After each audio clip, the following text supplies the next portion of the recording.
വിവിധ ആവശ്യങ്ങൾ ഉന്നയിച്ച CPM ജില്ലാ കമ്മിറ്റിയുടെ നേതൃത്വത്തിൽ വെള്ളിയാഴ്ച നെടുങ്കണ്ടം പോസ്റ്റ് ഓഫീസിന് മുന്നിലേക്ക് മാർച്ചും ധർണയും നടത്തും. മുൻ മന്ത്രി M. മണി ധർണ ഉദ്ഘാടനം ചെയ്യുമെന്ന് പാർട്ടി ജില്ലാ കമ്മിറ്റി അംഗം PN വിജയൻ പറഞ്ഞു. കസ്തൂരിരംഗൻ റിപ്പോർട്ടിന്റെ 2013 നവംബർ 13 കരട് വിജ്ഞാപനം പിൻവലിക്കുക, അശാസ്ത്രീയമായി തയ്യാറാക്കിയ ഉമ്മൻ റിപ്പോർട്ട് തള്ളിക്കളയുക, കൃഷി, തോട്ടം, ജനവാസ മേഖലകൾ എന്നിവ ഒഴിവാക്കി ജില്ലയിലെ ESA വിസ്തൃതി 1939.17 ചതുരശ്ര കിലോമീറ്ററായി കുറച്ച കെഡസ്ട്രൽ മാപ്പ് ഉൾപ്പെടെ ഒന്നാം പിണറായി സർക്കാർ നൽകിയ റിപ്പോർട്ടിലെ ശുപാർശകൾ നടപ്പിലാക്കുക, ഭൂവിഷയങ്ങളിൽ UDF MPമാരുടെ നിസ്സംഗത അവസാനിപ്പിക്കുക, വനവിസ്തൃതി വർദ്ധിപ്പിക്കാനുള്ള UDF സർക്കാരിന്റെയും വനംവകുപ്പിന്റെയും നീക്കം ഉപേക്ഷിക്കുക തുടങ്ങിയ ആവശ്യങ്ങൾ ഉന്നയിച്ചാണ് സമരം നടത്തുന്നത്. CPIM-ന്റെ ഇടുക്കി ജില്ലാ കമ്മിറ്റിയുടെ നേതൃത്വത്തിൽ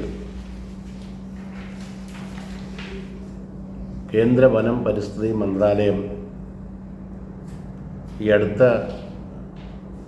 നാളിൽ പുറപ്പെടുവിച്ച ESAയുമായി ബന്ധപ്പെട്ട പരിസ്ഥിതി ലോല പ്രദേശവുമായി ബന്ധപ്പെട്ട കരട് വിജ്ഞാപനം പിൻവലിക്കണമെന്നാവശ്യപ്പെട്ടുകൊണ്ട് കേന്ദ്ര ഗവൺമെൻറ് സ്ഥാപനമായ നെടുങ്കണ്ടത്തെ പോസ്റ്റ് ഓഫീസിന് മുൻപിൽ ആയിരക്കണക്കിന് കർഷകരും മറ്റ് ജനവിഭാഗങ്ങളും പങ്കെടുക്കുന്ന ധർണയും പ്രതിഷേധ സമ്മേളനവും നടത്താൻ തീരുമാനിച്ചിട്ടുണ്ട്. ഇപ്പോൾ ഗവൺമെൻറ് മാറി പഴയ ഡെമോക്രസിൻ്റെ വാള് വീണ്ടും നമ്മുടെ തലയ്ക്ക് മുകളിൽ ഇപ്പോൾ വന്നിരിക്കുകയാണ്.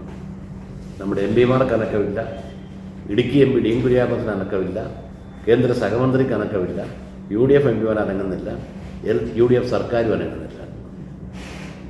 ഇത് നമ്മളെ സംബന്ധിച്ച് നമ്മുടെ ജില്ല പൊളിച്ചടുക്കാൻ, അതായത് ഈ ജില്ലയിലെ ജനവാസ മേഖലകൾ, കൃഷി തോട്ടം മേഖലകൾ, പള്ളികളും അമ്പലങ്ങളോടൊക്കെയുള്ള ആരാധനാലയങ്ങൾ, വിദ്യാഭ്യാസ സ്ഥാപനങ്ങൾ, ആരോഗ്യ പരിപാലന കേന്ദ്രങ്ങൾ എല്ലാം ഉപേക്ഷിച്ച് നമ്മൾ ഇവിടുന്ന് കെട്ടുകെട്ടേണ്ട സ്ഥിതിയിലേക്കാണ് കാര്യങ്ങൾ വന്നുകൊണ്ടിരിക്കുന്നത്. സമരം മുൻമന്ത്രി M. മണി ഉദ്ഘാടനം ചെയ്യും. CPM ജില്ലാ സെക്രട്ടറി CV വർഗീസ്, സംസ്ഥാന കമ്മിറ്റി അംഗം KP മേരി, ജില്ലാ സെക്രട്ടേറിയറ്റ് അംഗം NP സുനിൽകുമാർ തുടങ്ങിയവർ സംസാരിക്കും.